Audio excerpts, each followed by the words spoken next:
program is brought to you in living color on NBC.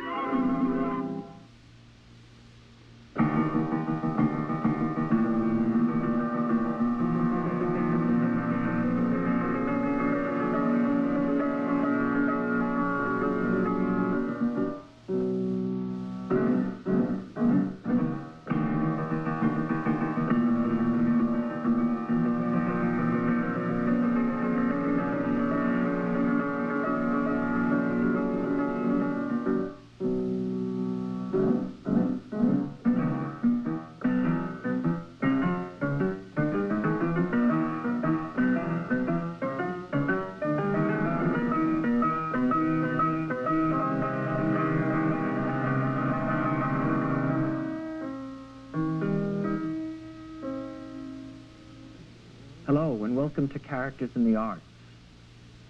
The little old lady has been characterized in all the art forms. Somebody's mother, somebody's dear old friend, and it's been done in so many ways that just like the neighbor next door, we have almost no difficulty at all in recognizing her. Take Rembrandt, for instance, to start with. Rembrandt has this marvelous old lady with the light beaming down on her head, a little babushka, if you will. And in that kind of light, with that kind of wistfulness in the look, we can identify with Mama. Here, dignity, here, warmth. But Goya's is quite different, because to Goya now we have the essence of the woman who has lived hard, because her companion is almost like death sitting with her. Two little old ladies, toothless, eking out life, but with an intensity in the eyes that still show that great will, that great need to live. Whistler, here is the staid, quiet woman. If this is Mama, Whistler remembers her with great, quiet dignity, an inner kind of strength. With Stewart, we have a different cup of tea, because now we have richness crying out all over. The finery, the bonnet, the exquisite satin of the dress.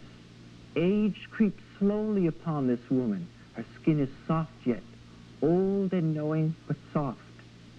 Franz Hals, here one of the regent women, we now find a woman with great strength of character, because that's what these women were charged with. And finally, for an example, Bruegel.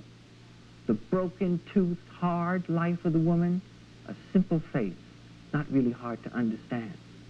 But these are old women who have been old women. Is that the only kind? There is almost a mythological character which we all know of and have heard. The little old lady from Pasadena. Now that's really a demeaning term, because this little old lady could be from Burbank or could be from anywhere in the world. But somehow it's not just a question of a little old lady, it's the question of a creative artist.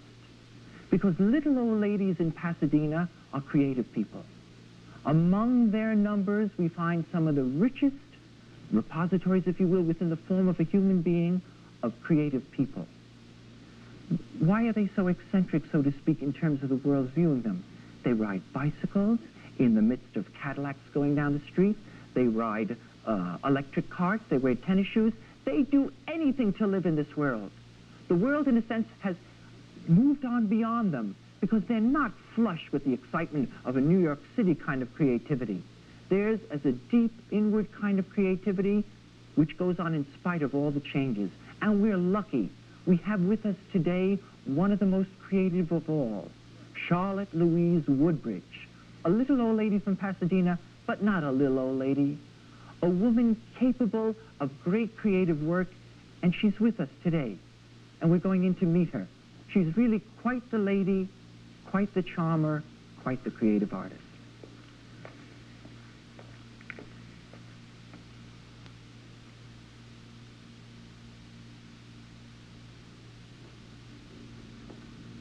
Miss Woodbridge. Why, Dr. Stern, where did you come from? I came from home to be here with you. You did? Yeah. Oh, isn't that nice? Well, how is the baby? Oh, the baby's just fine. And what did you name her? Diana Rachel Stern. Oh, isn't that lovely? Well, just congratulations for the baby. Thank you very much. You know, Bach had a great number of children, too. Yes, he did. How many did he have? Oh, I don't know, over 20, I think. Isn't that so? My, yes, he must have loved children very much. I think so. And you know, they tell me, and what I read about, from what I read about Bach too, that he loved God very much, and I think his music shows that. What do you think about it? Isn't it tinged with that religious atmosphere? Do you feel that when you hear it? I think there's also a vibrant delight in happiness and life in his music. Yes. I think he was aware of sadness, but he was also aware of happiness. Yes, I know that he wrote so much music that it's just remarkable that every thing that he did write is so perfect. It's just perfection. There are no flaws in that. Is that right? Well, I think that there are few people that can ever claim to hold a candle to Bach other than someone like Mozart or Beethoven. Well, you know, Dr. Stern, you are a very fine pianist, a virtuoso pianist, but you also know so much about music scientifically. And what I know about music is more or less what comes from my heart, but you seem to know both. You know so much about what it's about, and you know all about these Bach numbers, the precision and the accuracy and so forth. And I think it's just wonderful. It's fun to play with you because you always hold up any idiosyncrasies or any mistakes. Oh, I never look upon your playing as being anything less than inspirational. I really, I look upon it that way. But you know what I think, what I'm interested in is how you ever came to write these, to write down these improvisations. That's what they are, isn't it? Yes, they're improvisations. Well, I'll tell you, several years ago, I had a very brilliant piano pupil. His name was Philip Gansel Dundon. His mother is a virtuoso violinist, by the way. He's a great friend of mine. And he came to me for lessons. He could just play anything. So I wanted to have him play accurately. So I just got out these little 2- and 3-part inventions, which sound so very, very easy, but are very hard. You know that. Well, I've had to work hard to get them ready to... Yeah, they're tricky. You certainly are. You have to know music to play these little inventions. We call them little because they're small things that Bach wrote.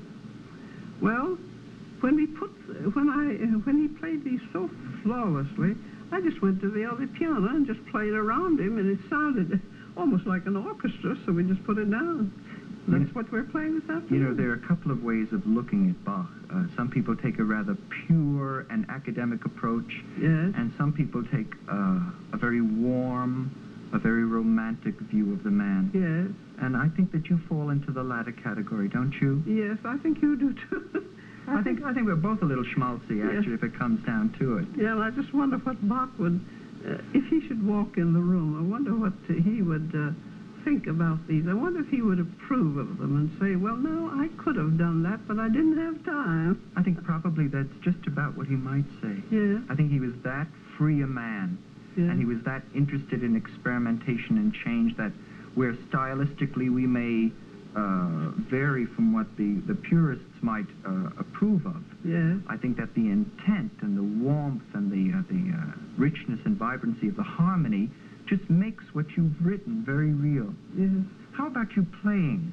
I'd like the audience to hear you play these written-out improvisations, and then I'll play with you so they can get to hear both what you've added to the richness of this giant and in your own way created the great stature that you have as an artist yourself. Well, I would love to do this. Okay.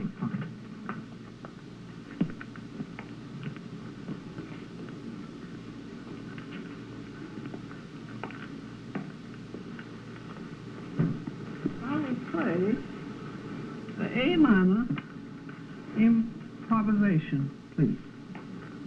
Allegro tranquillo, kilo.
That was just lovely, Charlotte Louise. You like it? I really did. It is beautiful. Every time you play it, it sounds so beautiful, doesn't it? I think that the E major is quite different from this A minor, don't you? How do you feel about it? Well, this little E major number, this little invention, or rather this little improvisation, whenever I play it, the key of E major, you know, is a very brilliant key. Takes you up. It's not like E. No. Takes you down, but uplift. Well, no, it's a difficult key too, you know. E major. Well, whenever I play this with you, particularly, I think of some pretty little flower, some beautiful little violet that's growing along the wayside that nobody looks at. Sometimes they walk over it roughshod. Or some little arbutus that comes in the spring down in Virginia, you know, after the snows and the ice has melted. These lovely little flowers, whom you have to look for to find them. Now this, you have to look for the beauty. You just don't thump it out. No. Why don't you play this for us? It's prettier with you. Don't you want to play it with me?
You know, this third invention, the one in B-flat, has a personal significance to you. It's really closely bound up with your life, Yes. certainly in the harmonic content that you wrote into it. Yes. Tell us about that, would you? Well, yes, I would love to tell you Please. about it.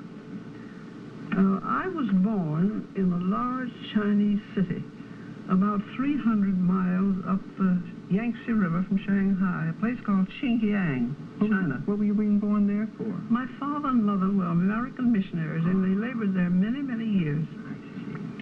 And I thank God for godly parents who taught us the Word of God, who loved the Bible, and who believed the Bible and lived the Bible. And they taught us the way of salvation, to believe on the Lord Jesus Christ, and thou shalt be saved. They taught us all of those things as children.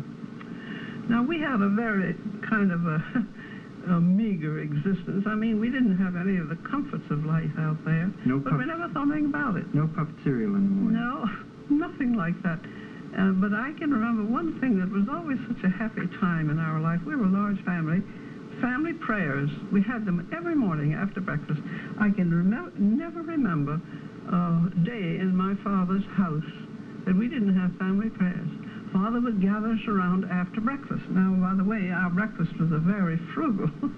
It didn't make any impression on me as a child, but I look back on it now. Mm-hmm. It consisted of a porridge made out of this ground wheat, ground between two mills, Mm-hmm. you know, stone. Right. And there was no milk. We didn't have any milk at all. The Chinese don't seem to drink milk somehow. Maybe they do now. But we had that Eagle brand, that's real sticky, sweet condensed milk. You can get to the stores now, and you put hot water in it. That makes milk. Uh-huh. We put that on our porridge. That's what we ate. Maybe that's why we were so healthy, all that wheat. Well, anyway, after breakfast, Father would gather us together. He'd get out the family Bible. He'd read the Bible to us, and we'd all get on our knees, and we would pray. Father would pray with us and for us. Then we would sing. We were a singing family, and we made harmony. Father played the flute by ear, and Mother played the piano, and we had quite an orchestra and choir. Well, the beautiful old hymns of Zion and the old church hymns. Now, to my mind, Dr. Stern, a beautiful, simple hymn is a classic. And to me, it's a very touching, lovely thing. Now, what is your opinion of a beautiful, not a riggedy-jig and away we go kind of a hymn, but just a simple hymn? I think it's a simple musical testament of faith in God. I think it stands simply, and I think that, as you said, is what gives it its power, its simplicity. Yes. But there was one that seemed to touch you more than others. Yes. Tell us about that one. There was one hymn. I think I saw the music maybe once in my life. I always did it by ear, of course. That we sang, and it had two measures in it, just two, consisting of just 6 notes that repeated in that hymn. And they were so beautiful. Every time I heard them, whenever I hear them sing, which isn't very sung, it isn't very often that you hear it now, but it makes you want to cry. It made me. Why don't you I was play just it? a child. Play the hymn. Well, let me say the hymn first, may I? Oh, sure. Jesus, thy name I love, all other names above. Jesus, my Lord, oh, thou art all to me. None other can I see. All my help is in thee. Jesus, my Lord. Do you want me to play it? Yeah, please. Now, when we come to those measures, see if they don't touch your heart.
don't we play it together, and I'm sure the audience will be able to tell those moments when you've incorporated. Yes.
Charlotte Louise Woodbridge, I can't thank you enough for taking the time to share with the television world these creations which you've brought to life. Thank you so much. Well, I have enjoyed it very much, Dr. Stern. I appreciate it. Let's talk about our next character in the arts.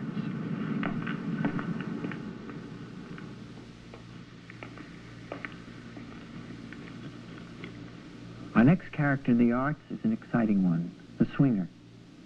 And in this case, we find that the whole concept of dance as a swinging experience is one which has nothing to do with periods in time, whether it be Renaissance, Baroque, Classic. Music and dances have always swung. So be with us for our next character in the arts. Thank you.